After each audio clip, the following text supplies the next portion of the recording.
জবাই করছি 6টার দিকে। আমরা অনেকেই জানি না যে এই গরুর মাংস, যারা ভোক্তা সাধারণ আছেন তাদের অবগতির জন্য বলছি, এই গরুর মাংস 4-3 ঘন্টা পরে, প্রাণী সম্পদ অধিদপ্তর বলে 3 ঘন্টা পরে তার পচন শুরু হয়ে যায়, সেটা খাবার একদম উপযোগী থাকে না।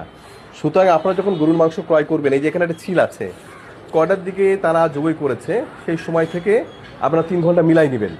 এবং এই ধরনের ছিল বা এই ধরনের প্রাণী সম্পদ অধিদপ্তরের ভেটেরিনারি সার্জন দ্বারা যদি সই না থাকে, সত্যায়িত না থাকে, গরুর মাংস বা যেটাই হোক, গরুর মাংস হোক, মহিষের মাংস হোক, কেনা থেকে মানে বিরত থাকতে হবে।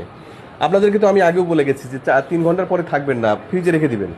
প্রয়োজনে ফ্রিজে, হোটেলে আমি ব্যবস্থা করব যদি আপনারা ভেটেরিনারি সার্জন দ্বারা জবাই করে থাকেন। সেগুলো তো করেননি। এখন বাজে 2টা, আপনি কাটছেন 6টার দিকে, 6-12-8 ঘন্টা হয়ে গেছে। অর্থাৎ আপনার মাংস সম্পূর্ণ পচার, মানে পচে গেছে। এগুলো ফেলে দিতে হবে, এগুলো আর রাখার কোনো সুযোগ নেই এখন। তাহলে এগুলো খুলেন, আমি ফেলে দিই। খুলেন। মহাজন কোথায় গেছে? হাটে গেছে। খোলেন, আপনি খোলেন, আমি ফেলবো। খোলেন, আই খুলেন। 6টার দিকে করছেন, খোলেন। এটা খুলেন, খুলেন, নিচে নামান। এগুলো নিচে রাখেন। 4 ঘন্টা পর নষ্ট হয়ে যায়, এটা কোনোভাবে রাখা যাবে না। আপনি এগুলো যদি বিক্রি না হয়, আপনি কি করবেন, হোটেলের সঙ্গে সঙ্গে 4 ঘন্টার ভিতরেই ফ্রিজে রেখে হোটেলে বিক্রি করে দিবেন। হ্যাঁ, এগুলো আর বিক্রি করার মতো এটা উপযোগী নেই, এটা ফেলে দিতে হবে এটা।